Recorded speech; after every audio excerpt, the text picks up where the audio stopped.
those terrible thoughts.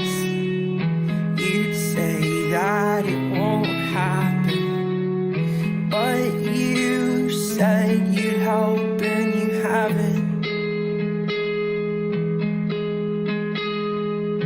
I've been cutting everyone off, get a head start on my run. I won't be your sheep, your coin, or your son.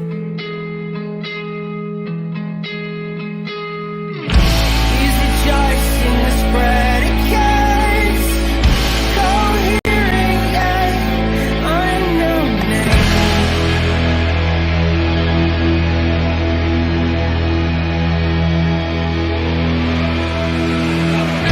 Oh, can you put me in codes? 'Cause I was born for this language game.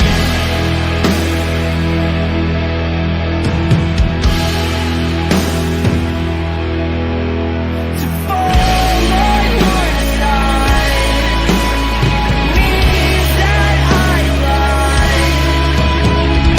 On the other, I would die. I just crucify.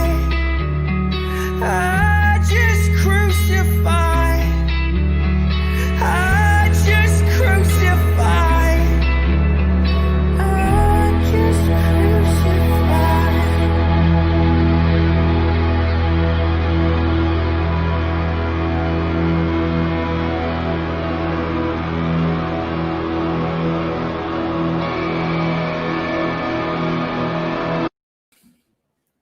Hey everyone, welcome to Hey, guys. Apocalypse Here, Christianity You Can Live With. Laura's here Hi. with her crocheting, obviously, Yeah. and we also have a terrible orange cat with us who We may do. make a few appearances. She's usually not here because she hates me, Yeah. but she is here today. We've got Bulbasaur, producer role back there as usual. This is our first open stream. Yeah. I don't think we've actually done one. We've done a Q&A I type haven't thing. been but on a live stream in a little while. Yeah. Either, so this is a So this is our nice first time return. kinda- Bye, kitty. yeah, see it. This is our first time kind of trying this out, and the idea is that if you happen to have watched the video that I put out on evil, problem of evil, I was hoping that we could use that as a kind of jumping off point Yeah. for today's discussion. But before we get into that, I just wanted to give you all some info about what's coming up on the channel. Tomorrow at noon Eastern time, we're going to have Chris Tilling, who's a New Testament scholar at St. Mellitus College in London, come on to talk about Paul's divine Christology. So that'll be a fun conversation. He's a good buddy of mine, and I'm glad that he's coming on. And then next Wednesday, we'll be having back on the show two people we've already interviewed independently, Douglas Campbell and next Mark Wednesday. Gammon, to have a conversation about Christian anti-Semitism. So I'm looking forward to both of those. I think they'll be great. But for now, for today's discussion, we've got Spartan on already. How's it going, Ethan? Good. Thanks for I having me. think this is your first time on the channel, yeah? Yeah, I guess so. I mean, I only have done interviews with scholars, and I'm not a scholar. Spartan, actually, I don't know this. What's your education background? Civil engineering. Oh, okay. So you're a true amateur. Like Yeah, I mean amateur in like the traditional sense. Right. Like, Yeah. you know, Not like you yeah. suck. Yeah. No, Yeah, I mean- no. So oh, okay. I didn't know that. That's awesome. Yeah, I took like English 101 in college, and that was like about it. So. And I did take a religion class, but the guy was like really weird, and we talked about like Hinduism for like 95% of the class. It was very That's Nice. so that's like a classic intro to religion class is that you end up talking about whatever the person who teaches Yeah, the who's class interested, specializes in. You know, so I'm sure this was like a Hindu, a Hinduism scholar who's done all kinds of fascinating stuff on it, and then got pinned with the introduction class, and it's just like, all right, I guess we're gonna figure out how to teach all these other subjects. So, Yeah, but he wasn't even really like that, I don't think. And then like the tests were like really, really hard, which was very oh, strange. really? Did you Yeah. use like a main textbook or something like that throughout, or was it? I'm sure I did. It Remember- was like 6 years ago at this point. Yeah. I don't remember. Sorry, I don't remember the author of the text. No, you're fine. You're that I fine. probably didn't read at all. So. I have an intro course syllabus in the drawer for the magical day where I get a teaching job, But I was. Well, you kind of need to have one. Well, yeah, Right. I do, but they just don't For exist job interviews. anymore. So I mean, the jobs don't exist. I do need to have a job, but the jobs don't exist anymore. And I was thinking that I would teach God Is Not One, the Stephen Yeah. Prothero. Yeah, I think this is for you, Laura. Oh, the creature in the background, that's a Bulbasaur. Ethan's got one too. And oh yeah, we mentioned Yeah, I actually He's got had a little guy. Yeah, No, I had it. Bulbasaur. Yeah, That was yours and from childhood, yeah. I had it at Probably home. And I saw, later I saw than yours, and I made my mom find it. Gotta add a Bulbasaur. And what level am I in Pokemon Go? I'm 43. So I don't know what that means. yeah. Like scale wise. Yeah, it means it means I'm really good. It means you're really freaking good. It means I'm really good at it. Nice. So Oh, doggy. I found a creature. One more creature. All right. Since I'm pretty sure everyone knows Ethan on here who's showing up.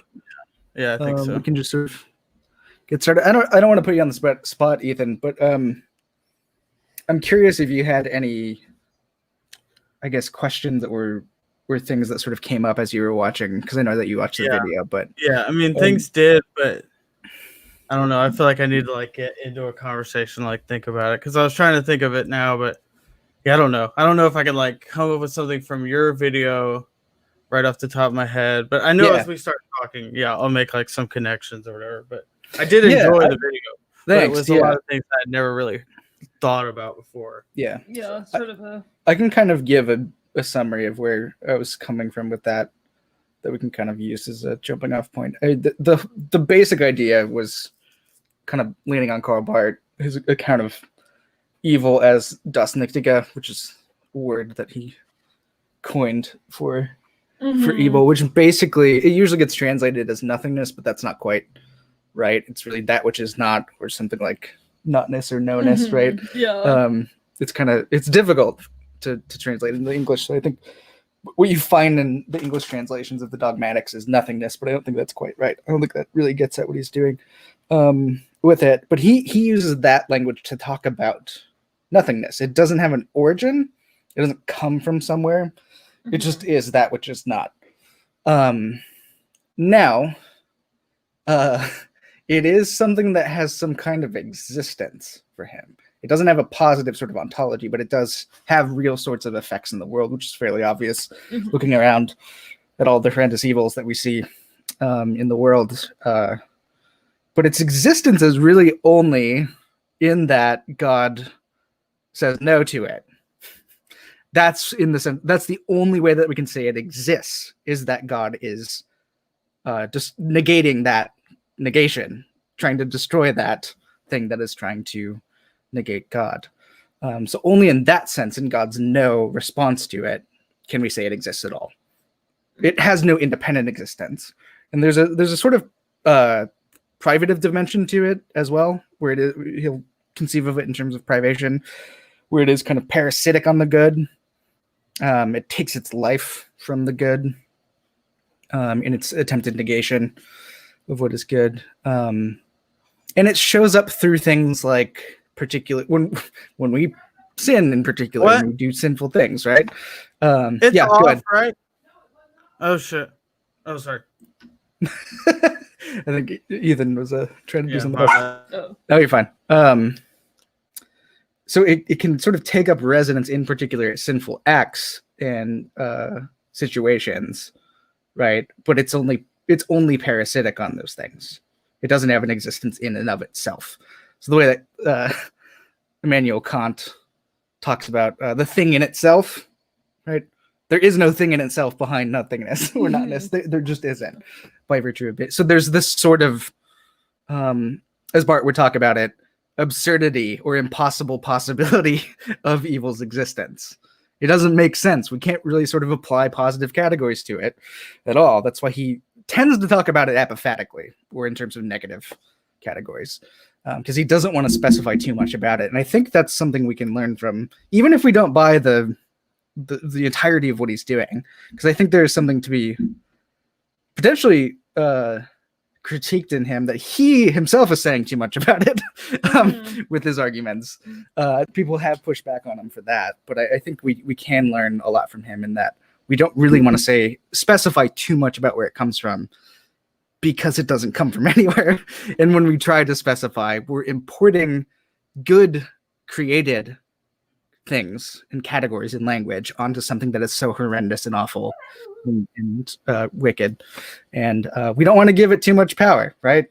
We don't want to give it something that it doesn't deserve. Yeah. Maybe it'd be an interesting thing to kind of push into a little bit more, because, you know, there's definitely one side of this is the whole like Bardian conception of how do we define this thing? Yep. But I think the other thing, and the thing that I'm particularly interested in, just because like on the practical side of things, is like what work does this? How is this idea helpful? Because I think it's very common for people to hear this and think that it's something sort of like unhelpfully abstract. For instance, you know, I was just like, you know, it's a oh yeah, doggy, hi buddy. I was sewing, so I didn't notice.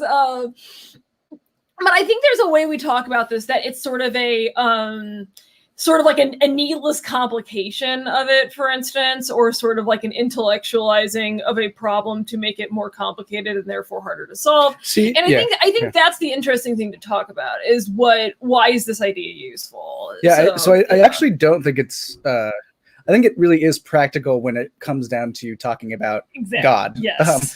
I think it actually is very concrete and theologically relevant, because what it allows you to do is God is no longer the one who has sort of causality in relation to evil. So we don't have to say that God is willing evil or God is the author of evil in any sense. Right. It is. The only reason it seems abstract is because of the language that we have to use for it, which is very odd categories. It's not really abstract because we're not using abstract metaphysical sort of categories for it. We're just saying it's this horrendous it's kind of notness. It has effects, but there's just an extent to which it's not. You know, a lot of the classic problems we're evaluating the problem of evil, you know, like why did God create it, are sort of like non-questions in this framework, or the question of like, why did God give people the free will to introduce evil into the world, which is basically you end up in the same sort of place, which is evil God is ultimately the one who authors evil. And I think what's very common, particularly in sort of like, you know, modernist iterations of Christianity, is it takes all that as a given and it tries to answer all those questions. You know, like now that we've taken it as a given that God gave us free will, well, it's because free will is so great. You know, it's like, does this actually solve any problems for us? Is this helpful? Hi, Trish. And I think it's important I wanted to say that I remembered. Yeah. As you were talking. Go ahead, Ethan. But so like as I was listening, what kind of like popped in my head was that, and you like cut this off in your video, but like the idea that like the no exists because of the yes, like it's necessary or whatever, but you like seem to make a point that that's not the case. I think, right? Like it's not like there has to be evil because there's good. Like simply for God to say yes to something does not necessarily imply that there's a no. Like there's not like a yin-yang idea light, going on here. There doesn't have to be a dark spot or whatever. That's right. So when I'm talking about, and I should have clarified this a bit, I think, because when I'm talking about the yes and the no coming from God, I'm talking about God's entrance into our created and fallen reality in Jesus Christ and what that entails. So because we're in a situation that is that notness has taken up residence in, right? Jesus comes into that situation with a yes to affirm humanity in the fullest possible sense, but that also needs to entail a no and a judgment against the stuff that is actually trying to negate God's good creation. So that's the only sense in which I mean a yes and no. right? Yeah, it's not like a forced Taoist situation. No, No. Yeah, that's kind of a reductive way to talk about Taoism. I probably shouldn't say that. You're fine. But yeah, no, it's not like a necessary, because then we get into the question of, I think a lot of what's pushing Barth's theology here is like the eschatology idea, like how do you have, and again, talking about like practical issues and how do we get out, how do we deal with these practical problems in theology? I think one thing that you hear in some seminary classes will go over the question of like, how do we deal with the idea of animal death and fallenness? Like, did animals die before humans fell? Again, all this is very dependent on like an extremely biblicist reading of the creation story for one thing. So there's that. But also just, the idea that these things are necessary to sustain life or necessary to sustain creation, or that like you can't have these good things without the bad things, just that idea is pushed aside. Yeah, one other thing real quick on your question about the practical dimension of this, which is very important. Well, it's important because Barth wrote this for a church. Like, he was a pastor. This is not Ivory He wasn't at the Towers. time, but Oh, he wasn't? no. Okay, my mistake. Because I think it's worth recalling that this is not Ivory Tower stuff. Like, this is not stuff that is written in abstraction from the pastoral church experience and then sort of trickles down eventually. Like, this is all written with that material in mind. Yeah. And I think that's really important that we talk about. And it is called church dogmatic, so it is framed it's for the church. Yeah. But one thing on the practical dimension too is that once we talk about evil in terms of this notness that doesn't have an origin, that is this sort of awful, sort of horrendous attempted negation of all of God's good creation and God himself, all of that. Once we say that, we can actually call evil what it is instead of trying to rationalize it. Because I think we have a tendency, especially with certain philosophical approaches to this, is to try to make sense of it and try to basically explain it away and vindicate God. Yeah. And I don't think we actually need to do that once we conceptualize it in this way. We can actually call it what it is. Is Walter Wink a reader of Barth? I was thinking about like the powers idea is very similar, I think, of sort of like having non-ontology in themselves, but sort of like a spiritual reality of something. I think I talked about Walter Wink in my last New Testament review, a video on demonology, like sort of the idea of demons is not as personal beings that act evilly, in which case, you have the very fair question of why were those made, but as as sort of a way of conceptualizing spiritual realities behind phenomena. So but that's, I don't know, it seems like there's a little bit of a touch point there with the Das Nichtige idea and Walter Wink's concept of demonology. But yeah, I'm guessing he's read Barth, but he seems to be influenced quite heavily by the sort of Pauline stuff, right? The Yeah, for sure. Colossians. Yeah. But yeah, so that's I'm trying to like make connection to like, because it like Barth is like Reformed tradition or whatever, so it's like, and also you made that distinction in the video how like a lot of Reformed people want to say like that evil is like part of God's decree, and that just really doesn't sit well with me at all. But also like the idea that it's just free will, like that's ridiculous too, because like it's pretty ridiculous that God would just like give us his free will just to like cause a Holocaust. Doesn't really seem worth it to me. Right. It also presumes that creation and reality are so fragile that we can screw it up by the choices we make, which inevitably pushes us back to saying, it's God's fault still. God made the world in such a way that we can mess it up so easily with the choices that we make. You guys made the nail clippers to cut the yarn. Thank you. But yeah, so that this is like a good synthesis, I would say, like kind of middle ground between the two, where it's not right.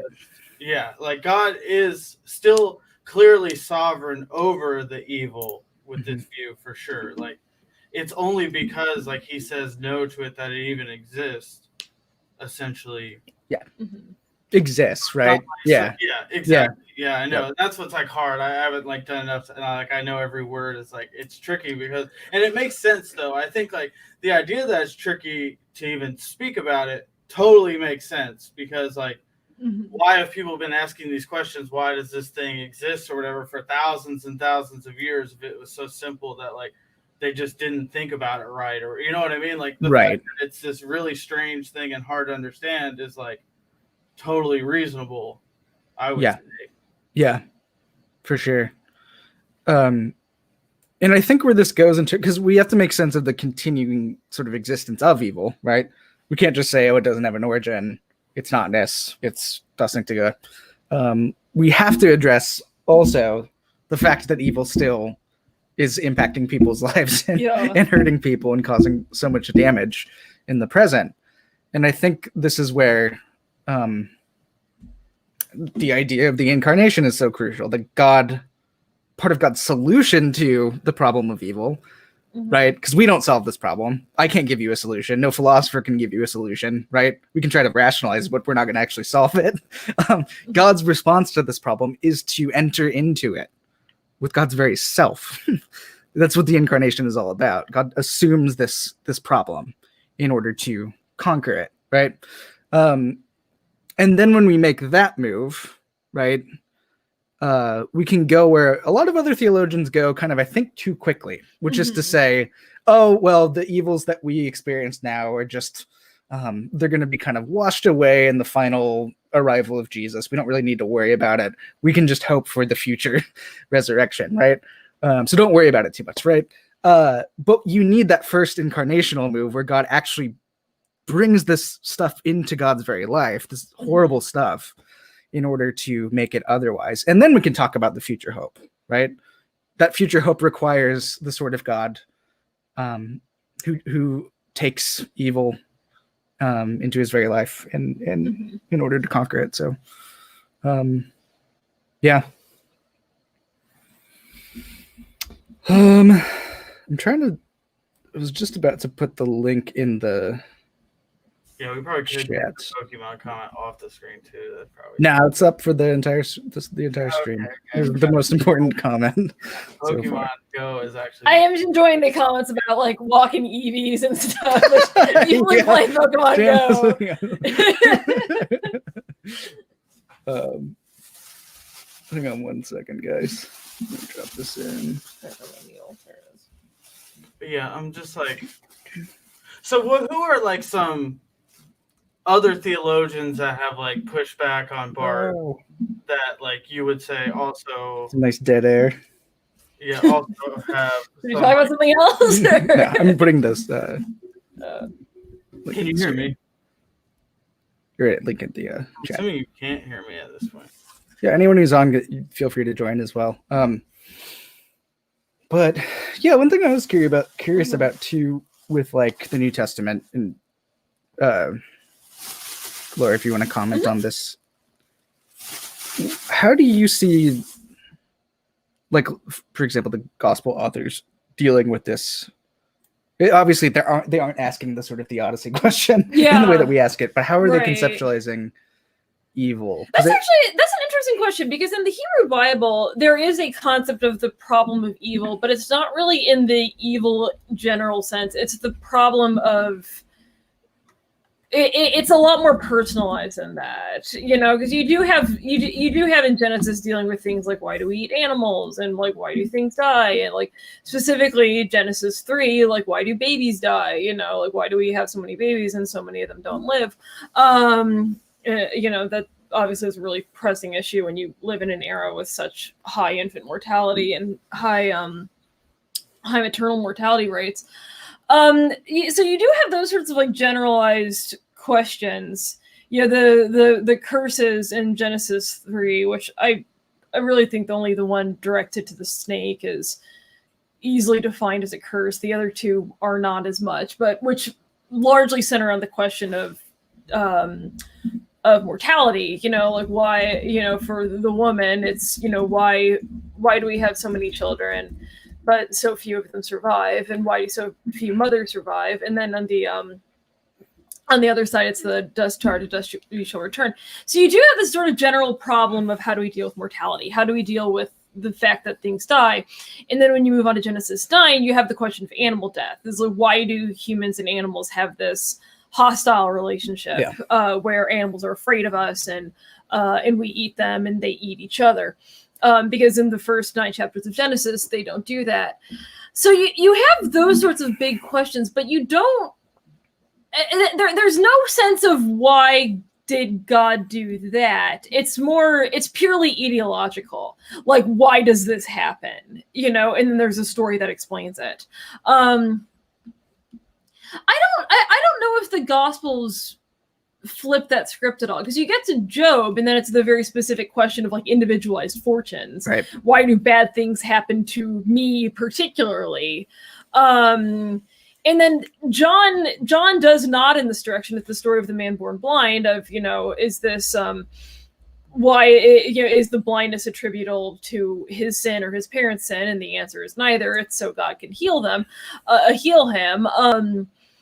that's really the only big why I can think. I mean, because the why bad things happen to people in the Gospels is demons. Yep. That there's this through line of exorcism in the Synoptic Gospels, and they're the ones causing the problems. And then even, other rituals like healing leprosy is strongly coded for demonic phenomena. So it really does seem, I don't think there's a lot of engaging with the question of where did these demons come from. It's just assumed they exist. So, but it's my monologue about that. Yeah, it is interesting to think about, like thinking about like the reform. I'm just like going back to that, like the whole idea that like evil happens like directly because like all evil happens because like of God's decree or whatever. Like if that's the case, that doesn't seem reflected at all throughout like any of Scripture, other than maybe some of Paul's letters that you can pull it from. Because like in the Gospels, they're not even like always asking that question. Yeah. Like, no, you're right. Like when they ask like who sinned, this man or his parents or whatever, and it's like, and not at all like God's necessarily like you never hear someone in the Gospels like say God's responsible or anything like that. Like I think it kind of leads to, if it's like God's decree is why like everything happens. That's why that just is just a horrible way to think about it.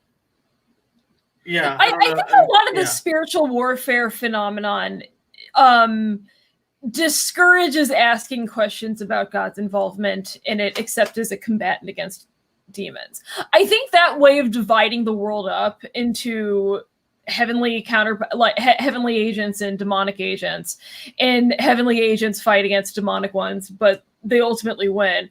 I think that way of breaking the world down kind of discourages asking the "but where did the demons come from" question. And to be clear, like in Hebrew literature, there is an answer where they came from. They came from the flood. They came from the flood when the the giants were drowned and then their spirits came out and haunted the world. So there's still a why there, but these sort of like overarching, but why did God let them do that? And I think a lot of it just comes down to the fact that like I don't think the same kinds of I don't think the same defined ideas of omnipotence in I don't know if that's operating in the biblical text.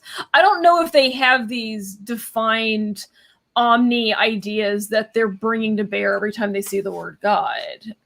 What do you think that's right, John? I mean, if you live in a henotheistic universe, the most important thing is that your God is the most powerful. Well, not that we don't get the explicit omni categories until quite later. Yeah. But yeah, I think they have antecedents, perhaps. Oh, for sure, yeah. Stories. And I don't think anybody ever asks. I mean, I don't think there's any intimation in the Gospels of something that Jesus can't, or that God can't do. Jesus, there's the miracle that with little faith, but there's no indication there's something God can't do. It's just that this idea of God doing everything is not really defining the action. So, right. Yeah, and then you have the Pauline data where it seems to be this sort of force, this demonic kind of force in his thinking that is really a part of this Adamic story that he tells, where sin sort of has made its way in inexplicably. There's no origin to it. It slithers in. He uses the sort of the Garden of Eden language. Sin slithers into this reality and sort of takes up residence. That said, you do have instances in Colossians, assuming it's Pauline, which I think it is, where the powers are conceived of as being created. Yeah. So you do have a counterpoint sort of within the Pauline data too. And so there, at times he thinks this seems to be created, other times not really. It's something else that comes from who knows where. So it's even complicated, I think, in Paul. But we've got someone else coming in. I don't know who it is. Hello. I don't know this guy. Oh, it's sorry. It's the fifth trumpet. Hey, Who? Hello. How's it how's going? it going? Good, man. How are Pretty you? good. Fine. Good. I didn't notice who you were until I saw the AKA. Yeah. Well, I Good to see you. changed my channel name. But I mean, I can only give you my opinion on the subject that you're talking about. Sure. I can give like what I've come up with. Yeah. please do. Well, you know, this subject comes up and people say their things, and I was listening to one guy and he was talking about the nature of God. He was saying, well, you know, God is this, God is that, and he can't go against his nature. He's like, you know, everybody thinks God is this, you know, great guy, which he is. But there's also plenty of verses that say, well, God opened up the ground and these people were killed. Go wipe out the people. So that's I guess what you're talking about, this problem of evil, basically. So when I looked at it, I thought, you know, I looked at his thing and it said God's nature. I thought, well, that's kind of weird. Why does that look weird? Because the God, like those words are not really in the Bible. You never see the words God's nature.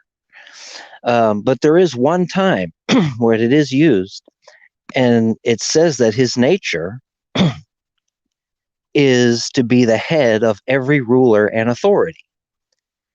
And just before those verses, it talks about not to be persuaded by persuasive arguments, not to be captive through philosophy or empty deceit based on human tradition. So what I came up with was, he's saying I have the authority to do what I do. I have power. I have the authority over all power, including Satan. And don't get confused by man's persuasive arguments and his philosophy and his deceit based on human tradition. What do you think? Yeah, I mean, something I was saying a bit earlier on seems to cohere with what you were saying too, which is I don't think it's appropriate for us to rationalize this and try to sort of fit it into a sort of philosophical system to make sense of it. I think you're totally right on that. And I think Paul is sort of warning us against using philosophy in those sorts of ways, where we use it to sort of over-explain things. There's a strongly anti-speculative bent in Paul. Yeah. I think that's definitely characteristic of Paul's writing in particular. That there's an idea that there is, you know, in Paul, you know, because Paul does talk about like philosophy, and he, you know, I don't think Paul is classically trained in any sense of the word, but he clearly does have some awareness of, you know, Jewish interpretation methods. Like he's not, so I think when we talk about like, you know, like philosophy in the Bible, I don't think it's an inherently negative thing. I think that Paul does have a very anti-speculative bent though. And that's when he gets into things that, I think Paul has a category of things that are not for us. You know, so I think one classic example of this is the thorn in the flesh, you know, that praying for the thorn in the flesh be taken away and it doesn't happen. And then the worship of angels, so that reference to mysticism, the idea that in Colossians, Paul discourages people from getting involved in the worship of angels, which is, to be clear, that's not worshiping an angel, that is participating through a visionary ecstatic experience in an angel's worship in the throne room. So I think there is sort of that. Yeah, and then the wisdom of man thing is a really other good example. I think there's just a little bit of a through line in Paul that there are some things Paul's just not really convinced we need to worry about. And I don't know. I think that's obviously you don't want to over expand that category, but it's useful, I think. Are you looking up the Wisdom of Man passage in David Bentley Hart? Yeah.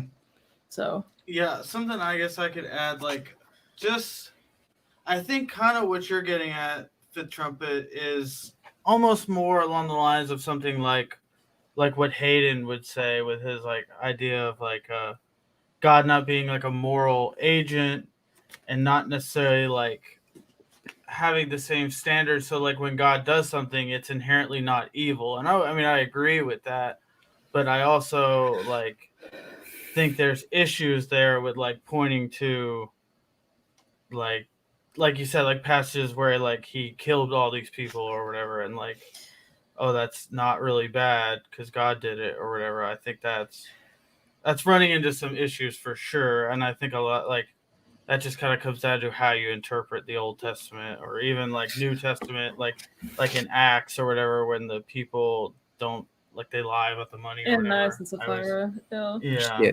Just get annihilated by Yeah, by I mean, I definitely, of course, God's not a moral agent, but at the same time, his morality has to be analogous to ours. I mean, that's the only way you can do right? theology. Yeah, I was pressing Hayden on that when we were having that discussion, and I wish I would have gone a bit further because I think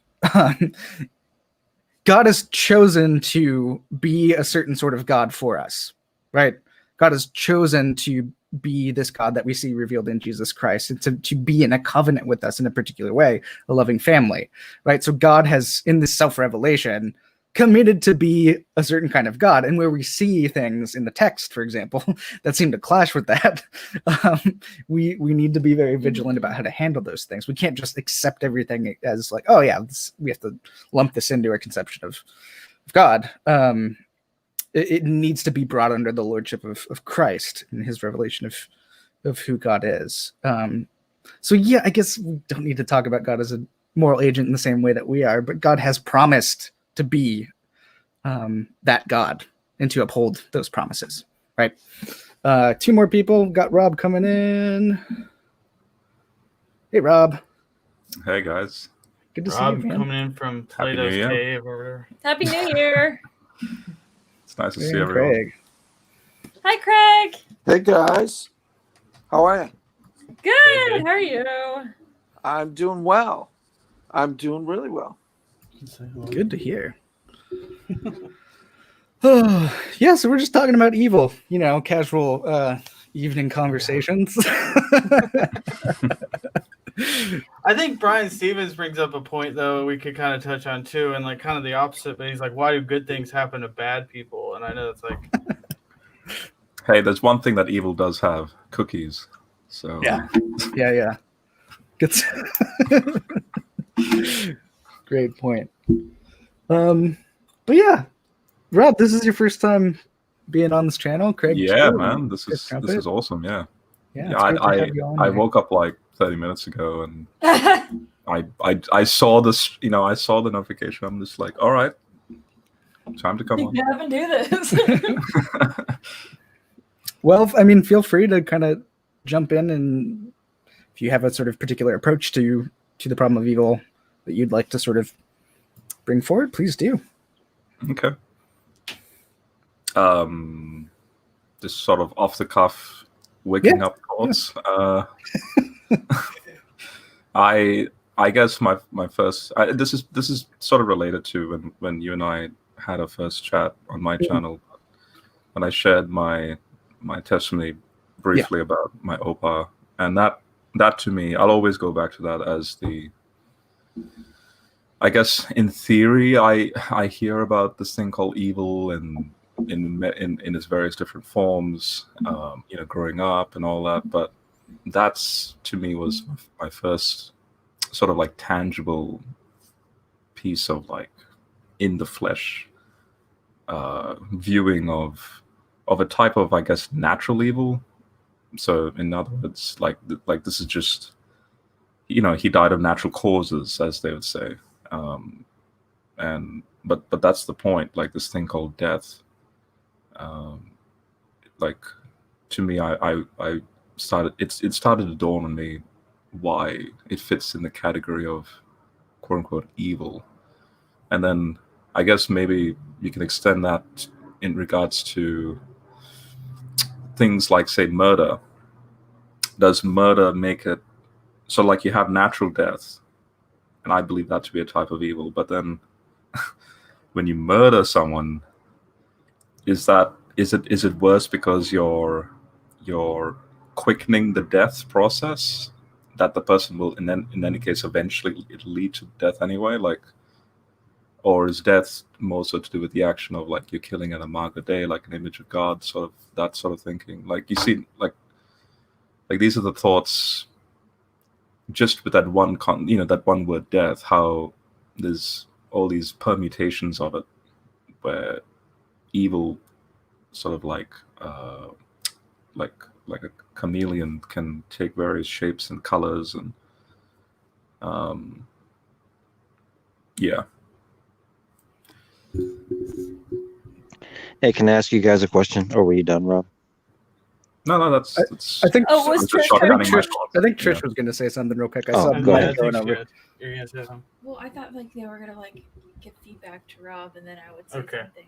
I don't know. You can go. We were just talking about, she like grew up in a very like charismatic, like very bad theology church. We'll just put it that way, or whatever, like prosperity gospel Yeah. type church. Was So, there a like, lot the of way they- demonology, Trish? Yes, that's what I was gonna bring up, and I didn't like know how to say that. Like, they would always blame, like the Garden of Evil. Like they would blame Satan, the one that would be. That's the Mhm. reason why they ate the apple and all that good stuff. And then now going in from to Reformed, they're all like, all glory to God. Like he planned this, he made this happen, and it's just like really confusing half the Yeah. time. And then Well, hearing both what are y'all have to really- say- Yeah, both are really wildly unsatisfying, aren't they? You know, Yeah. I think you're definitely right that I mean, I tend to follow a much more like Walter Wink view of like demonology, that I think that I don't know what spiritual. that Sorry, I was I going to don't explain know it. who Sorry, that is. sorry. Yeah. No, so Walter Wink is he's a South African theologian who worked on the concept of demonology, and really pushed on. He was coming out of the apartheid era, and what he was really working on is this idea that, you know, in apartheid South Africa and in Nazi Germany, there are things that take hold of people that seem to be driving their actions collectively that's not just reducible to individual free will. So, you know, like, why did so many people in South Africa go along with apartheid? It's not enough to say because of everybody's free will, that something sort of takes over in group action and is behind it and pushes it and motivates it. And he identified that thing as spirits, or like, not as in like they're people, they're like personal beings that are invisible and they're behind people and they make them do things. It's just like this way of talking about these spiritual forces that take over human lives, particularly when we're working together. And I think so. That's all that is to say. That's kind of how I tend to think about Right. like the whole demon idea. Yeah. That even fits with Craig, the when you say powers and principalities. When you Exactly right. what? Yeah, that's right. I Yeah. can't hear. Yeah, no, it really does. And I think that to me is so much more satisfying than the idea that these things that we all and I think we've all interacted with this. I think we all know what this thing is. And that makes so much more sense to me to explain this as like a thing that can be fought and is bad and it is real, than as something that God designed because he like gets a kick out of it. Like that. You know, so I kind of jumped in on you, Trish, and I don't want to, yeah. No, you're fine. But yeah, it's funny how like the other end of the spectrum is extremely unsatisfying as well. Is kind of what you were Right. getting at. Yeah. Yeah. It's So now I Yeah. just have a lot of research, and I'm pregnant, and I don't feel like doing that. So I'm just gonna listen to you talk. But No, yeah, I'm I mean, it really that- has been like an issue. I mean, it was an issue It's for a actually while been an issue for when a like while.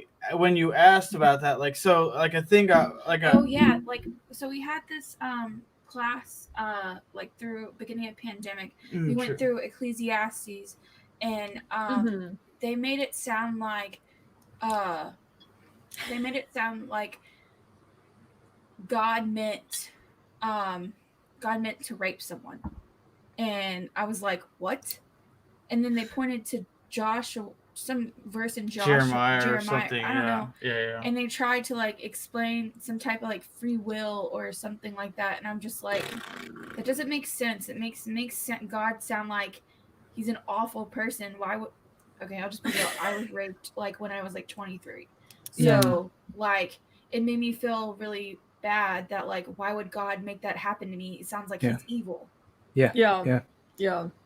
For sure. So it makes like when it comes to Reformed theology, it's just like lately I've been like, especially the way like our parish, or just our community group, like views is like they're Calvinistic, and they just like, it just seems like this is not the God I know. Like we went through a discipleship and we like saw John.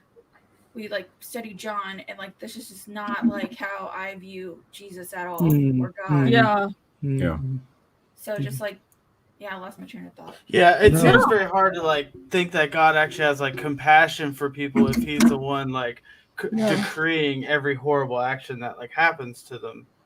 Yeah. So like when they say like God loves you or whatever, like yeah, he loves you so much, like he told essentially like decreed that this horrible thing would happen. And it's like, and they also paint it as like, if you don't believe that, then you just automatically, if you're on the other, then God's not sovereign over evil. Like he just has no control. And that's not the case either. Like there's a middle ground, I guess. That's super not helpful. Yeah, that I don't know. I mean, I think I feel like these are the kinds of dichotomies that I think very modernist churches set up, and they are just not helpful, and I think they can get kind of abusive. Like I think especially because the whole like it's all demons, that has its own risks too. Absolutely, like I think that demons can get associated with people, and that can get really abusive. But I really do think this super strong God ordains everything, and also like, or even like ordains it for your good, I think that can get really abusive too, because then it can turn into it's there's a real hard question of how you're supposed to trust a God who wanted to teach you a lesson and couldn't think of a way to do that except for something horrible to happen to you. That's like what of all of the tools at God's disposal, why is this the one that's happening? So I think that there has to be some kind of a way of talking about evil that I think has nothing to do with God's like plan and ordination, and nothing to do with God trying to like bring something good out of it by causing it. I think both of those things can get really dangerous. So Can I ask you guys something?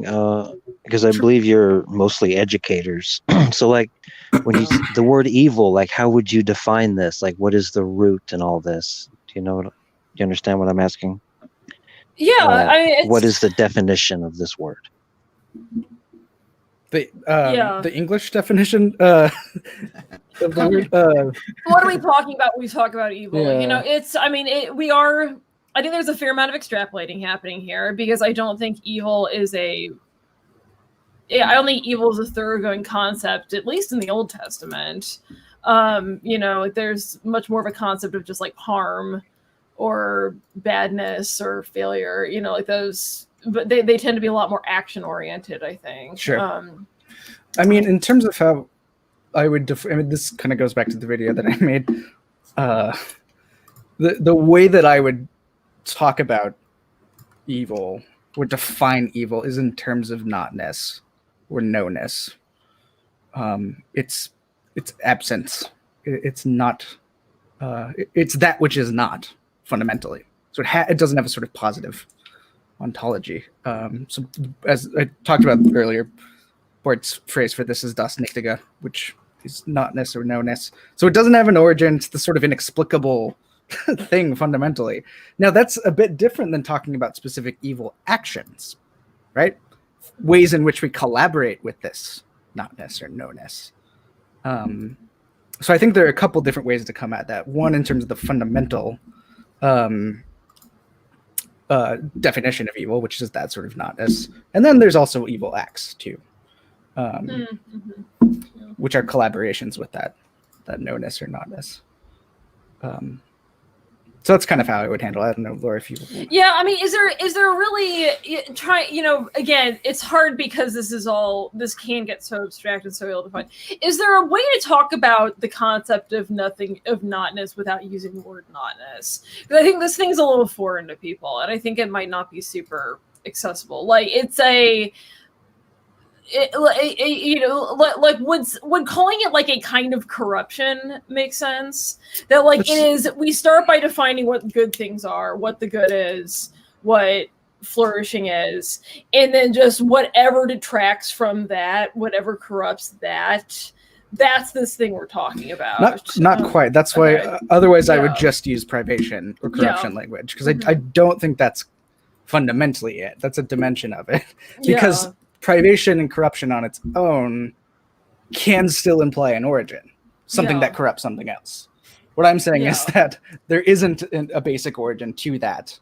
Even if we want to talk about it in terms of having corrupting effects, that's fine. But I don't think that's it. That's not all that it is. I'm trying to figure out another way to talk about it, because Erin mentioned that she still felt confused. Yeah, and I'm trying to find other ways. Of course, yeah. I mean, it's a totally different way of conceptualizing things, and it's stepping away from the sort of rationalizing approaches that I think philosophers end up sort of falling into. We have to make sense of it using sort of positive categories, which is, I think, the wrong way to do it in an attempt to sort of vindicate God. So yeah, I'm fine with, maybe that's something to do, is to try to figure out a way to talk about it. Yeah, because I mean, the video I've been wanting to make for Apocalypse here for like 3 months now, and I haven't gotten a chance because my dissertation is ruining my life.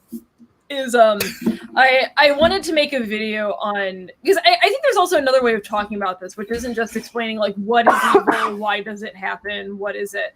I think the other thing that's just as worth talking about, and also just as ontologically real, is what do we do about it? I think in a lot of ways that's more what we're talking about when we're talking about evil. We're not just like trying to analyze this thing for its own sake. We're trying to figure out what we do about it, and I think that's where categories like protest, like protesting against God even, I think those are times, I think that's sort of idea that can be really useful and can, get us out of this sort of spiral of trying to figure out what evil is. Now let me see if you agree with this or not. I mean, let's say I was to say, well, the Holy Spirit is the truth. God is the truth. The light is the truth. So Satan's evil spirit would be not the truth, a lie. Would you agree with that? I don't know if I want to assign that much being to Satan, to be honest. What do you think, John? Satan's spirit. I haven't really heard much I about don't know if I would. I have something to say. I don't think that you should give like I don't know the word, but you shouldn't give the satisfaction of like thinking of Satan's spirit, because that gives that too much power in a way of over reality, what's really going on. Yeah. Okay. I think I'll just throw this in here. So oh my gosh, Trump just conceded. What? Trump just conceded. Oh my god. Sorry, my phone is exploding. Yeah. Sorry, is that a lot of people on this call aren't Americans? Well, yeah, one of you. Oh, I'm here. I'm sorry. Well, let me just say it a different way, and then you can go, Rob. Sure. If the light is the truth, then the darkness is the deception, not the truth. Yeah, I mean, I I worry we're getting a little bit close to dualism here, though. That's the thing I'm a little worried about, because I think this sort of apophatic way of describing evil is helpful, of just like, it doesn't have being in itself, so we have to describe it in terms of what it doesn't do, what it can't do, what it's not. I think it's useful, but I worry we're getting a little close to dualism here, that, it's like, well, if God is truth, then evil is lies, or then if God is light, then evil is darkness. I worry we're getting a little bit into this like two God method, which can show up really fast in, like Trisha's church that she grew up in, that kind of, so I don't know. Okay. Yeah. Can I? Yeah.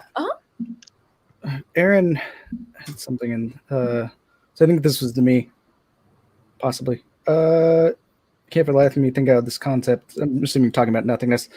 Nothingness can bring any comfort to somebody who's suffering. Yes. I wouldn't.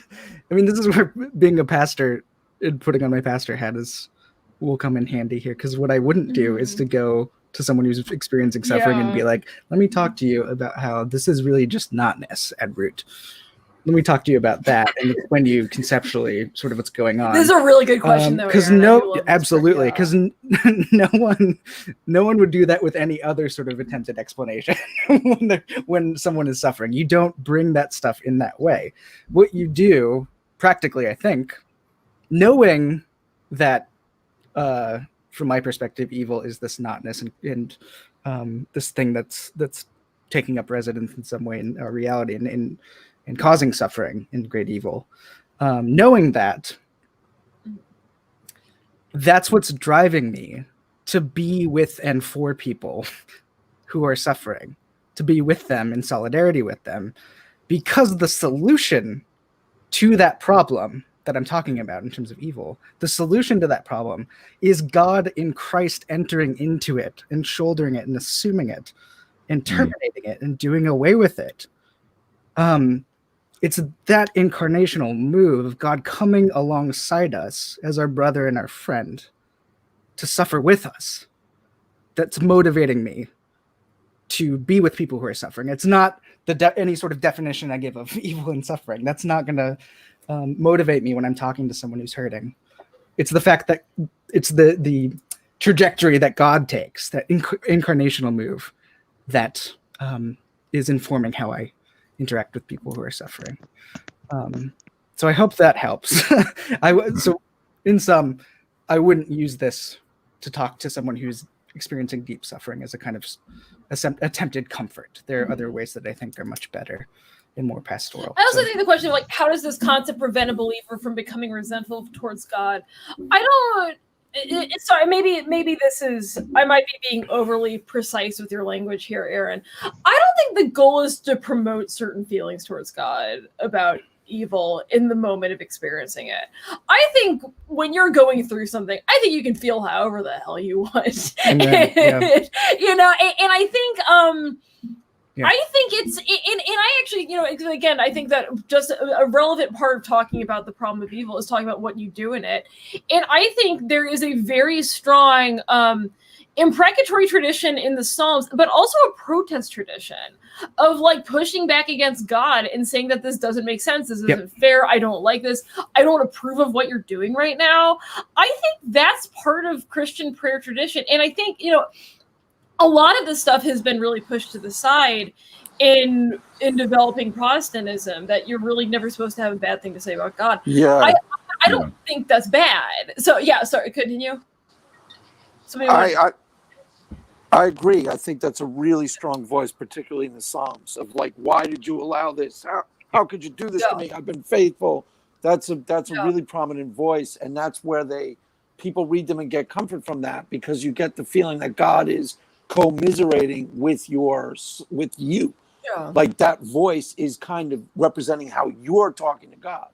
So I think it's strong, and it's in there, definitely. Yeah. And in Job too, but particularly Psalms, Isaiah. Right. Oh, sorry. No, Rob, you go. I was just going to say a very Middle Eastern attitude is literally what Paul says, to cry out. Notice that language, to cry out, Abba, Father. Yeah.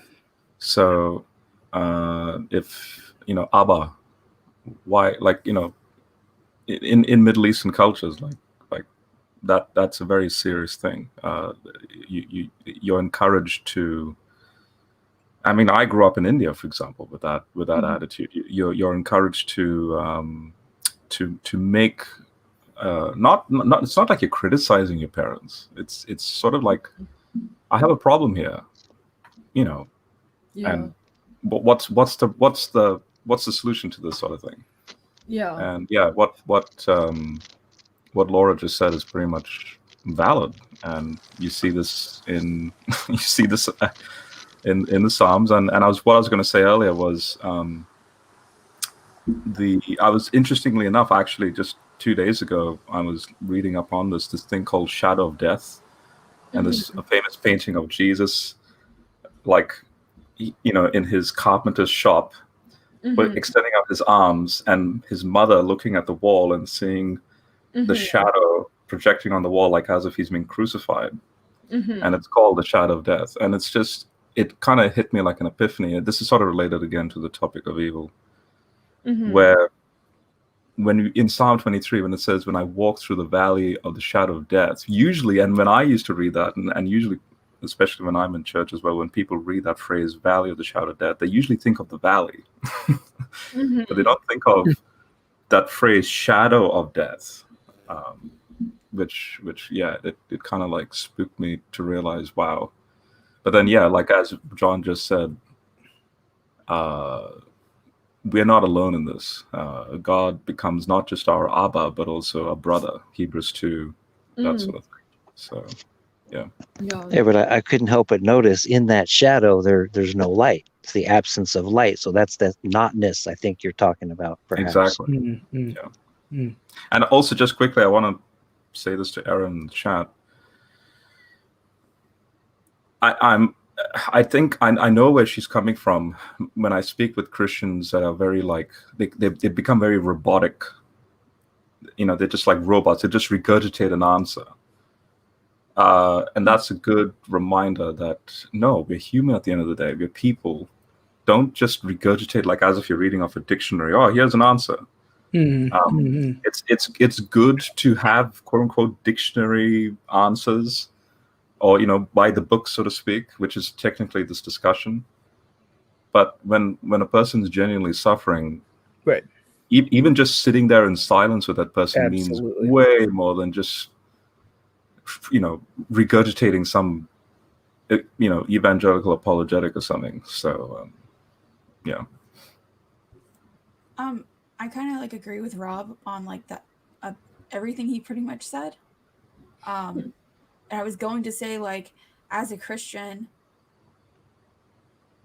sorry, I'm reading Aaron's comments and I just kind of want to like answer them. Yeah. But it's kind of hard. So I agree, like, there's suffering. Like, as a Christian, I know that, like, if you read scripture, that the Lord is always there with you. You might not feel him or feel the Holy Spirit, but that doesn't mean he's not there. And like suffering, you just like need to cry out to the Lord. Like, he didn't promise everything was going to be great when you were saved. He didn't. Like, that's pretty much like my answer to that. Like, when you were saved, can I interrupt you really fast just because Aaron said something? Aaron, I actually think you're asking really good questions. You said that. Don't it's feel like I'm rude. sorry. No. And I also want to be really clear that the point of this is like, we're all friends. We're all talking. Nobody is trying to talk anybody into anything. You know, that's just like, I fully anticipate everybody leaving this stream the same religion they are now, and that's okay. The goal here is just like mutual conversation and understanding each other. And if anybody's uncomfortable, obviously you can leave, but I just want to be really clear that like like to be clear too, like, if I understand, especially with past experiences with suffering and also relating to religious upbringings, and the pain of certain damaging religious upbringings can also be re-traumatizing in certain ways. And it definitely can. Yeah. If this like is unhealthy for you, absolutely, like, don't feel like you need to stick around. But yeah, absolutely. Yeah. It John, I don't want to bring this up in regards to, because I know Aaron was in the live stream, but this is related to Nathan's stream when we were all in that stream, and how I said that pretty much all the ex-Christians in that stream, their reactions, in other words, their walk of faith or something. I don't want to judge and say it's the no true Scotsman fallacy sort of thing. I don't want to do that, but I just can't relate with that Christianity that they came out of. In other words, if I was brought up in that, I know I would be just remove myself from that. And yeah. I also think it's worth mentioning that, like, when we're talking about Christian practices like crying out to God or like imprecatory psalms, I also want to acknowledge that, like, I'm talking about things that exist in the tradition, and I do want to acknowledge that just based on your emotional state, like, your mileage may vary. Like, I think different kinds of prayers, I think different kinds of prayers can be useful for all kinds of people, and they're very good and useful. But also, like, some people do hit that wall, and I really want to honor where Aaron's coming from on that. Like, I'm being made the host. Sorry. Emergency bathroom. We have an emergency bathroom break. So, can I turn the camera back on, John? Okay. Now it's just me. You can see what a disaster our office is. No, and I really want to honor where Aaron's coming from on this. That I think lots of people do these things, and I think lots of people do try the imprecatory prayers, and a lot of people do try the crying out to God, or like reading these classic suffering texts, and the way people respond to these things are different, and that's okay. And I don't think, there's some, you alluded to, like, in the Protestant tradition, and probably maybe Aaron experienced this. I don't know. I can't read her questions, but there's some of, like, if you're going through something in churches in America, there's this implicit, like, well, you must not, what are you doing? There's some of this, like, well, what are you doing wrong? Or you don't know how to pray, or you must be sinning. And the Psalms, the voice is more like it's taking your point of view. It's not judging you for crying out to God and getting in God's face and going, where were you? It's like, because, like, my sister, for example, she's not a Christian, but one of the things that she said she did over the summer, she went to a Catholic church and just started crying.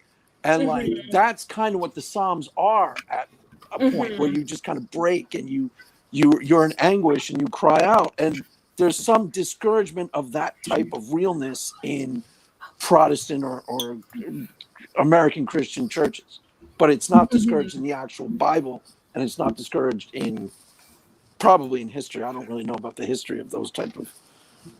That's what I think you meant, or I think that's what. Yeah, no, right. I think that's really it. Is that, like, we want to. I think there's two competing things going on here. One is the way in which we talk about it in modern American churches, that we really do make, like, suffering and doubt the problem of people who are going through it. And I don't think that's necessarily true. I don't think that was true 2,000 years ago when the Bible was being written. I think that there was, when you just look at the writings, there's a fair amount of flexibility in how you respond to this. And I also think there's just the basic fact that people do go through these experiences of praying very honestly to God, and it's not a cure-all. It's just not a cure-all. Like, but it's supposed to be comforting and consoling on some level. That's why religion does still, like, have legs and power in poor countries, because there's still some sort of organic relationship that uneducated people seem to get easier. That it's supposed to be comforting and consoling. You're supposed to run to God for comfort in these times of trials, not as, like, what happens? Yeah, I mean, I don't know what happens when it's not comforting, though. I think that's the real challenge. That's the real problem. Yeah, I mean, that's the point of being the pastor, I would think, for someone like John. When people come to you with your trials, you're trying to console them or help them somehow, give them something to hold on to that will give them strength and encouragement, at least, right? Because I think we've all been through phases where it wasn't comforting, right? You know, and just like, you know, from my perspective, like I struggled with depression my entire life. And, you know, it's just this constant thing I have with me. And sometimes prayer is very useful. And sometimes it's not. And, you know, and for me, you know, like I have reached a stage in my spiritual life where I think you know, there's enough going on with me that I can kind of coast through, you know, the bad times. And I know they're not forever. But for some people they are. And that's a real challenge. Like, what do we do then? And maybe we don't do anything. Like, maybe we just, you know, have to have, maybe we just need to like remind ourselves to have this deep sense of peace and grace towards people who just don't have the same experiences as us. Yep. So yeah, Yep, absolutely. Have any of you read Kate Bowler's book? She's a historian at Duke. Did Trish miss something? Yeah, She's gotta I'm go. getting off. I'm actually Oh, like, okay. Okay. yeah, I'm gonna promote myself for a second. I have this project called Humans of Jesus, and it's portraits of people and their testimonies. And I have an interview with someone in a Houston area for like a charity, and they're promoting me this month.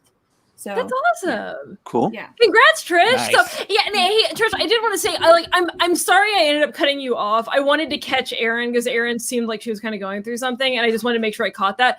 Yeah. But thank you for your participation. Thanks for coming on, Trish. Yeah. It was great to hear your voice and Yeah, have you absolutely. contribute. That was great.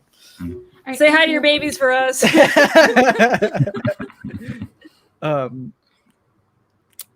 What was I about to say? I have no idea. Shit, probably something not helpful. Well, I think I something can we make. could kind go of. ahead. Oh, go ahead. Go ahead. No, go ahead. Well, I think I can make one more point, but I think Josh has been in here for a while. He hasn't Oh, said John. anything. John Buck, Oh, hi, can't- John. what's up? I love the photo. He probably There we go. left. Okay. Oh, no, I was just muted. I'm not sure he's if used to I, being on my stream where he stays in the background for like an hour. that's how I work best. I'm not so sure if I'm getting through okay. Lately, StreamYard's been giving me a lot of hassle. Just Yeah, me Okay. too. So- That happens a lot. It was bad in the beginning. Now it seems to be fine. Okay, good. Yeah, Welcome, man. I was just enjoying listening in. I like hearing people, my elders speaking than anything else. Like I don't really have that much to add, really. I did want to show some appreciation to you, John, though, for the problem of evil video.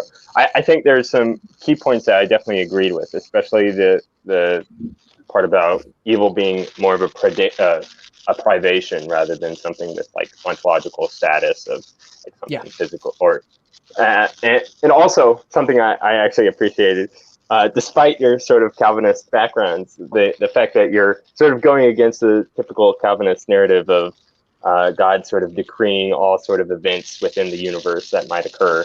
And because I don't know, at least for me, that just blatantly goes up against the scripture of God not being the author of evil. And it seems so, like, obviously there are evil things that occur. It seems like the Calvinists, in order to retain a sort of strict theology, would have to like deny that anything that does occur is actually evil because God decreed it. And that just seems implausible from my life. It is, yeah, it is. You end up with a pretty evil God at the end of the day, which I think I mentioned in the video, which I'd rather not commit to. But yeah, being in that tradition, there are some great things about it. But I think what Bart is so helpful with is taking the sort of double predestination stuff that Calvinists are so committed to, and saying that's not Just really wondering, what's going on with double predestination. John Buck, this could be a rattling sound, I think, coming from you. Yeah. Oh, yeah. I'm hearing Oh, that. is there?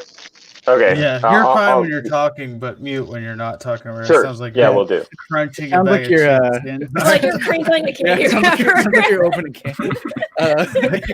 Which maybe you are. That's okay. Yeah. You're making me hungry. Yeah, the helpful thing that Bart provides with his reconceptualization of election and predestination and Calvin, and the double sort of decree that's there, is to say that's not really what's going on. What's really going on is there is one absolute decree. There's a double dimension to it, but there is one absolute decree of God, and that's Jesus Christ. It's that person. And in him we can see the positive election of humanity in his person. And also there is a negative dimension. There is a kind of reprobation there, that no to sin and death and all that is trying to thwart God's purposes. So Barth's just bringing that into Christology really strongly, while remaining still reformed. He's got a robust account of election as well. But I think his correction was something that helped me realize how, I think, damaging some of the Calvinist tradition can be and has been. But yeah. You know what's crazy, since you just mentioned Barth? I love Karl Barth's works, but his son Marcus in his Ephesians commentary and Colossians, oh my gosh, that's just his early work on Matthew is really good. My dissertation's on Matthew, so I'm sort of obsessed with that book. But yeah, right. So yeah, I'm just throwing it out there. I keep going back. I mean, that's a dated commentary as well, and in the 70s. Yeah, it's quite old. Yeah, but it's so just, I don't know. It's just like he keeps taking me to school each time I turn to it. Yeah, because there's Barth's a very good Bible scholar. Yeah. There's like it's like there's a very, if you read between the lines, it's like he has a pastoral heart, even though it's intellectual and technical. But there's like a sort of like okay, now let's just think about this organically, practically, application based. But he doesn't say it in that way either. That's the beauty of his writing. Yeah. I'll just throw this out there. I just wanted to, I mean, my knee-jerk reaction to, I guess, the Reformed tradition is this monogism versus synergism. So I'm more of a synergist in that sense, and but that's the thing. I'm open for like responses to that, because I can't help but think of God and this reality as being synergistic and dynamic, not static. So like, even when I talk to atheists like Pine Creek or Nathan, I speak about how here in Australia, Perth, Australia, we see the setting sun, and I'm pretty much by the ocean, so I can see the sunset over the horizon. And a lot of people don't, like, there's two ways at looking at the sun. There's a lot of people are jogging by, and so 90% of them think of what they're seeing as just a beautiful two-dimensional like painting. It's like, oh, look, it's a beautiful sunset. But here, coming from a physics background, I can't, every time it spooks me. I think of the sun as this hydrogen bomb 96 million miles away, just constantly. It's been exploding for the last 4.5 billion years, and it'll keep blowing up for the next 4 billion years. It's middle age right now, but yeah, like I start to think of, I mean, it just comes to perspective. I start to think of, wow, if I was to drive vertically up so I'm using British units here, like kilometers per hour. So if I was to drive up 100 miles an hour vertically up, it would take about an hour or two to get into outer space. So that's how thin this atmosphere actually is. And then for the next 90 plus million miles, then you can reach the sun. And light, now notice this, light obviously being so quick, 300,000 or 186,000 miles per second, takes about 8 minutes from the surface of the sun to reach us. And it's just crazy how, regardless of the vastness and the distances and the time and all this stuff, we're all in this together. I mean, if I was to extend this out, there's a black hole in the middle of the Milky Way galaxy. This is why solar systems rotate around the galaxy, and on it goes. It's just the more you sort of like, then you change the perspective on and on and on. the universe, just to me anyway, is just this one big ball of this cauldron of chaos. And then when you bring it back down to Earth's, the context of our planet. So here's me running by the beach again, and there's chaos happening even in the local bush shrub right there, because there could be an insect being eaten by another insect, or some carnivorous activity going on. Like, so from the vastness of space, even down to just this shrub where there's problems taking place. And obviously yesterday or the day before, the unfortunate situation in the US Capitol, as an example of that. Like God is sort of just seeing the whole thing simultaneously. Maybe then, and this is why, even though it's a cliche verse, but when you have that perspective in mind, then I think about John 3:16 in that light. For God so loved the cosmos. Yeah, right, exactly.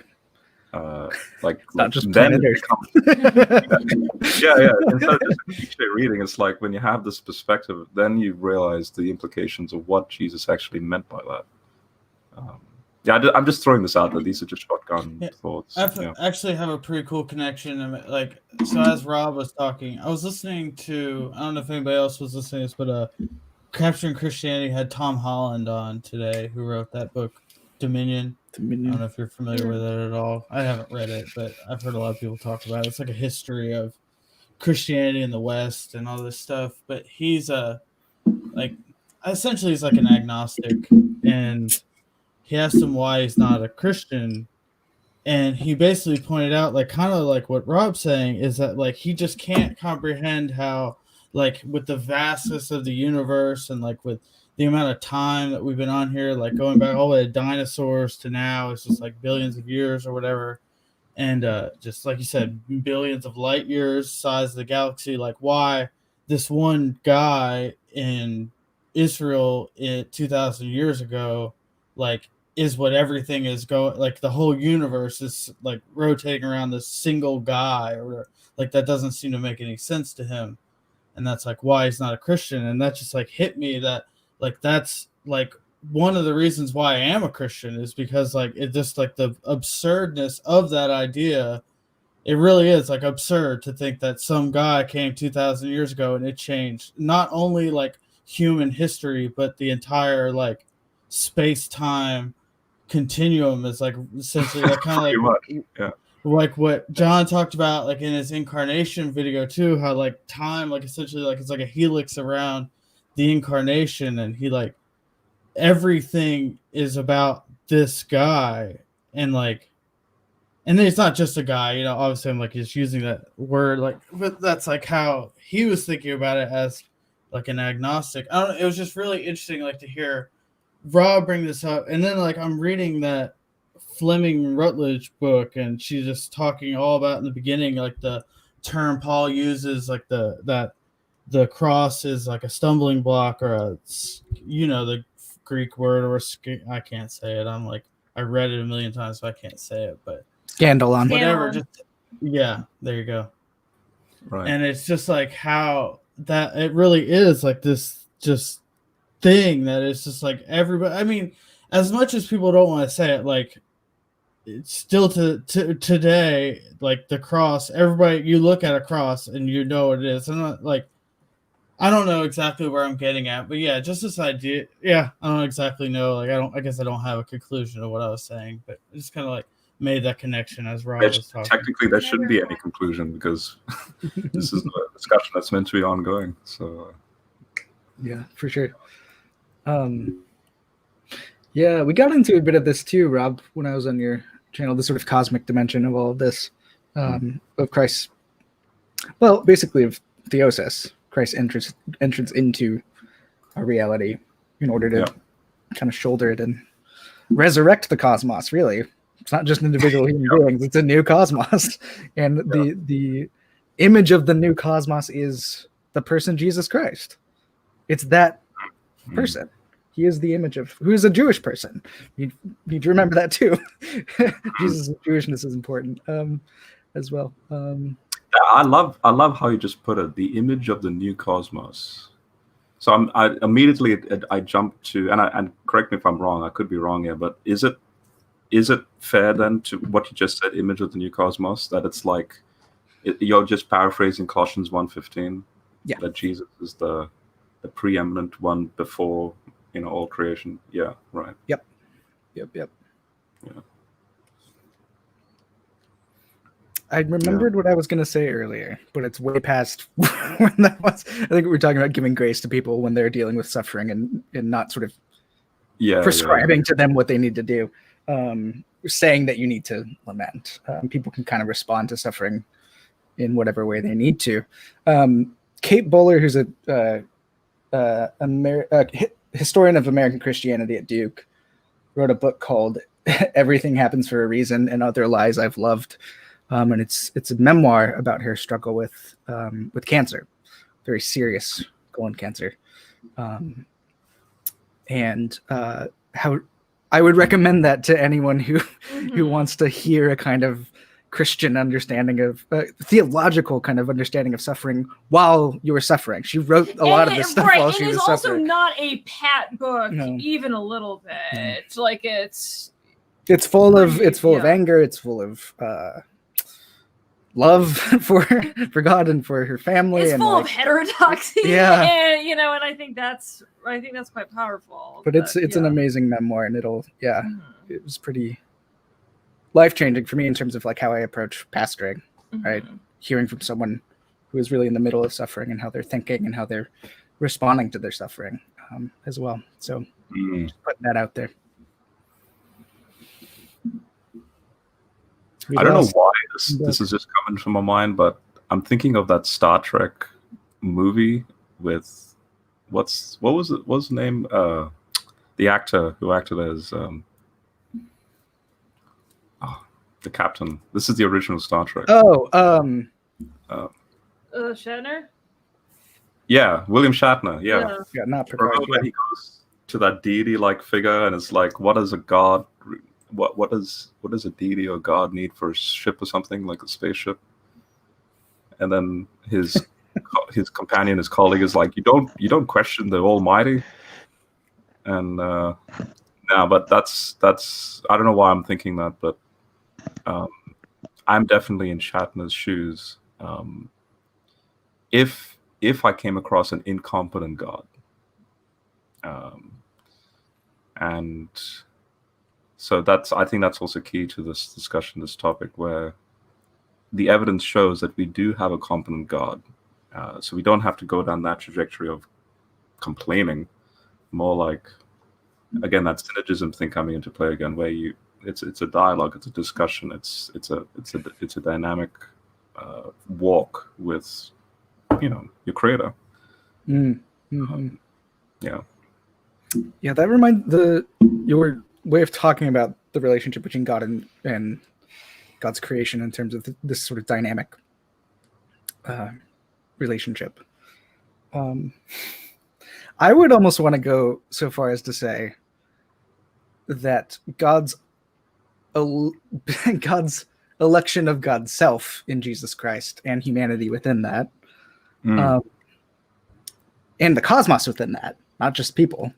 God's election of God's self and the cosmos is the very being of God. This is who God is. There is no other being back behind that God who is chosen to be with us in Jesus Christ. So it's even more like the closeness, I think, is even more tight than that. While, of course, maintaining the distinction between creature and creation, which we need to do. God is transcendent. God is not limited to our contingent reality. But I think that God's electing purposes in Christ to be with and for God's cosmos is who God is, fundamentally. There's no other God than that God, right? There's no other sort of abstract God up there who's behind him. So, yeah, that just got me thinking about that I would even want to make it closer in my thinking about God. Yeah. Shana says, thanks for the stream. It's all too timely. So that's great.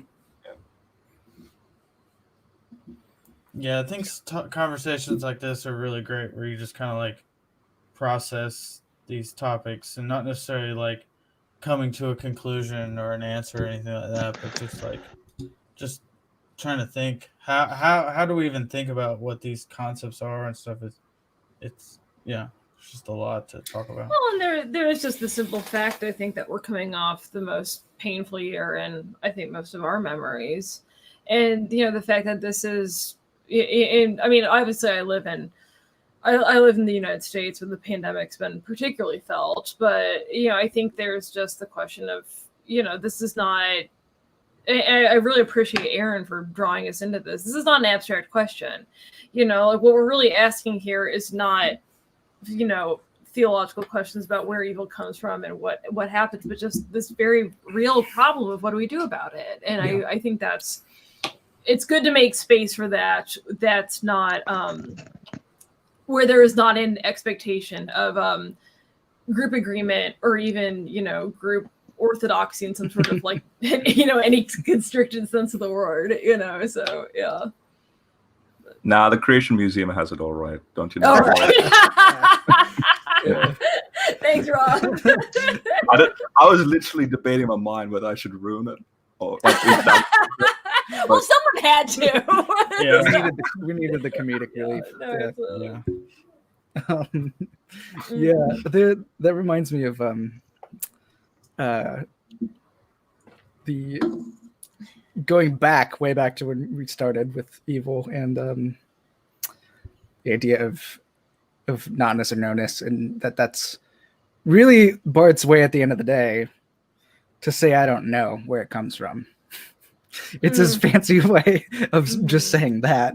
So I don't think there's anything much more practical than that. That's his way of saying I don't know. But what he's doing is confessing to the fact that Christ knows how to deal with this. Christ gives us an I know. We don't have the I know, right? That's a beautiful way of putting it. Yeah, that and hence the childlike faith attitude ish, or sort of like it hints at that, especially when Jesus speaks about children in a certain way. And yeah, that's really well said. Yeah, Thanks. Well, I don't know. I can either say something heavy or light. So dealer's I don't know choice.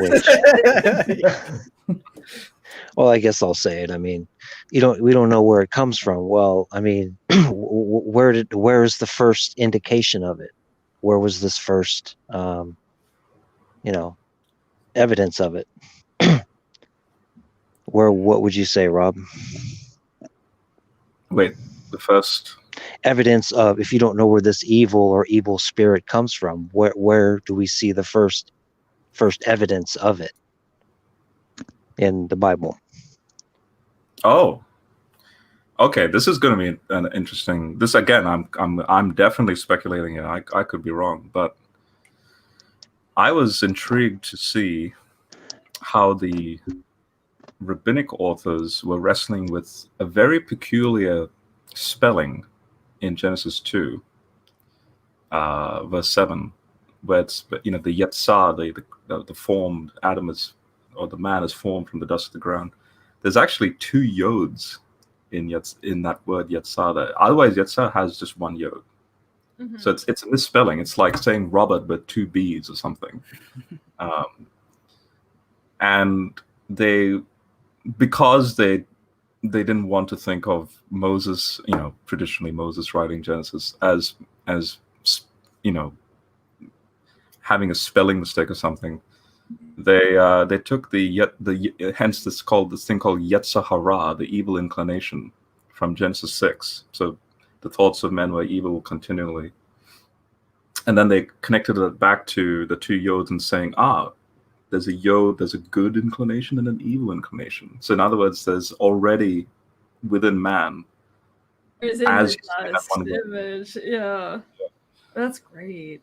That's fascinating. But that, again, I'm just throwing it out there. That's what I've read, what rabbinic Talmudic literature says. But yeah, that would be my answer to that. Yeah. And also, I don't know how much you guys agree with, say, Jordan Peterson and what he has to say, but I read a paper he wrote, which is like 60 pages on Genesis 3, 2 and 3, where he, in my opinion, he does a good job showing the anthropological, sort of more evolutionary psychology going on, and how that then traces into this ancient, quote unquote, mythical tale of Genesis 2 and 3. Why does God say, Eve, this is your reaction to Adam, and Adam, this is your reaction to Eve? This notion of childbirth is painful. He actually does a good job showing psychologically what's happening in the hominid line leading up to the Homo sapien. Yeah, but I don't know if that answers the question though. It's very broad, Yeah. The idea of because that's a really like prevailing idea in Jewish theology, the idea of the Yetzer, and the idea of dealing with the double yods and the dust. The idea that that's sort of the defining trait Adam has. That's really fascinating. I like the idea of like, where do you first see the traces of complication? Well, the second you have a man. That's a really interesting. It's the other way of reading Adam, of course, is not as a man, but as a genderless being before Eve comes along. Humanoid. Yeah, humanoid. Yeah, exactly. But that's really interesting. That it just sort of immediately accompanies people. Yeah, I think my approach would be to your question, Fifth Trumpet.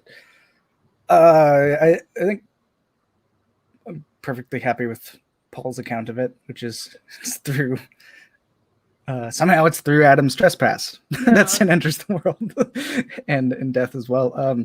What that means is quite unclear to me, and that's not saying anything about the origin of evil itself. It's saying the way in which it seems to have arrived and slithered into our reality, as Paul says in Romans 7. It slithers in, so he's using that snake serpent imagery for that. So I don't think specifying much further than that would be helpful, but I think that's where I would go for how it's sort of been introduced into the cosmos, is through the trespass. Also, just quickly, John, and also Laura, I made a series called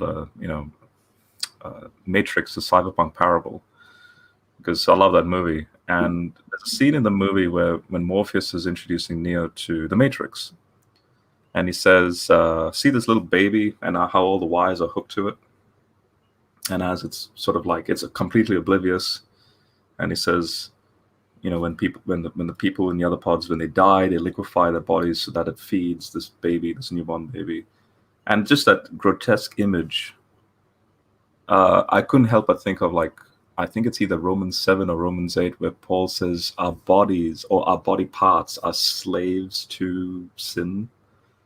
And I use that scripture and that image interchangeable in the sense that this thing called sin or evil or whatever you want to call it, it's like we're hooked to it. But then at the same time, I don't want to go down I guess you could say the Augustinian original sin type theology. I don't want to do that either, right?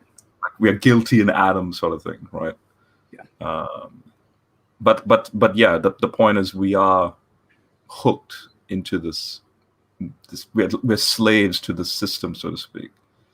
And yeah, and again, I think this is again John 3:16. For God so loves the world, He comes in to pull us out, or as the third Matrix movie shows, completely just reforms the whole Matrix, right? And but we're still waiting for that apparently. The flip you're talking about? Matrix. No. The third movie where everything went destroyed. The flip has happened in some sense. It has. Yeah. It has. There's a both and there, right? So it's not just that it's in the future. This is something that has decisively happened in the cross and resurrection, right? So that's important. But yeah, the fulfillment of that in the eschaton is still something we're waiting and hoping for in the present time as this age passes away. Couple questions in the chat, if y'all don't Yeah, mind. I kind of have something that'll address like John Buck's question too, Sure. and kind of tie.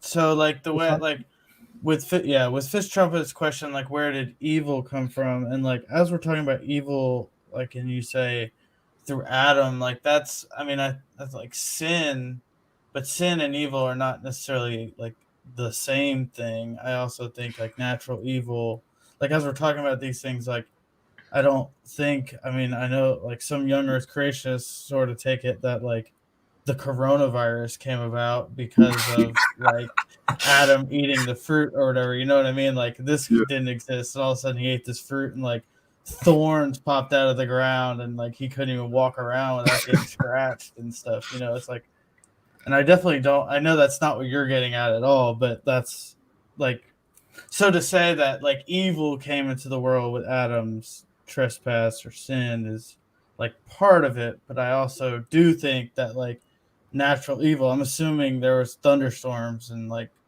things that happened before Adam ate the fruit, you know. It's like not, I don't know. So I guess I kind of answered John Buck's question a little bit. Adam eats the fruit, so nature chucks a tantrum. Oh, you ate the fruit.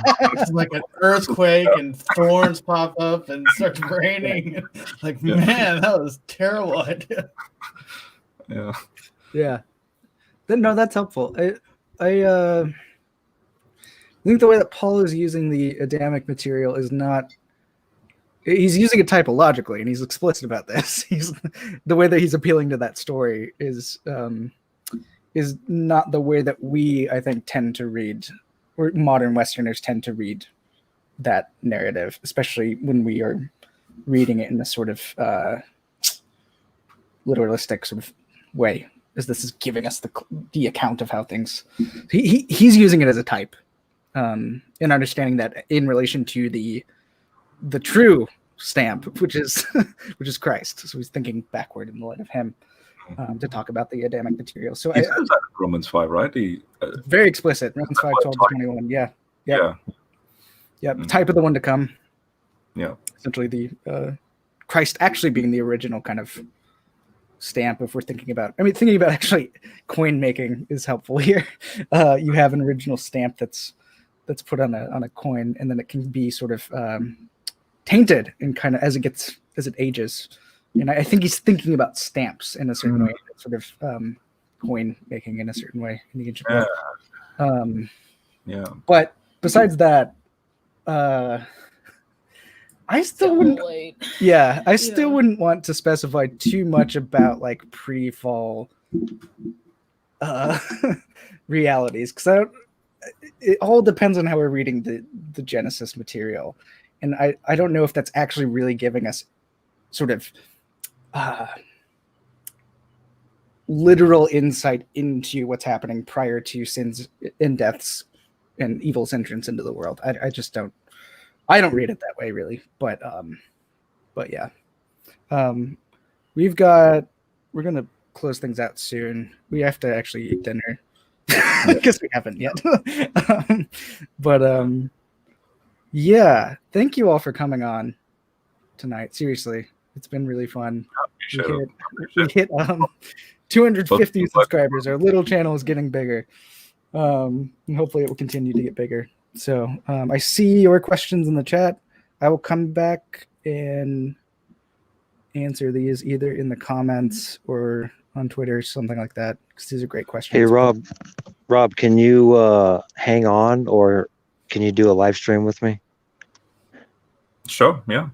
I'll still, like, this stuff can stay open, so if you need to ask me something offline, go for it. Cool. Well, yeah, I can apologize for everybody that was listening at the start for not muting and like screaming in the other room. You're fine. It was hilarious. I was like, it wouldn't be so bad if I said something without muting, but I literally like yelled into the other room, like directly in the mic. But you were totally fine. Thanks everyone for coming on, and thanks everyone else for tuning in the live chat. And with that, this has been Apocalypse Here. See you. Have a good Christianity night. you can live with. Take care, everyone. Okay. Yeah, no, hey, thanks, Rob. I guess it's off now, right? Well, It says they're still I don't- alive, though. yeah, you better I go think. for Yeah. the stairs. Oh man, he forgot to press Here, live. I'm gonna call John and tell him. So, still alive. Hey, everybody.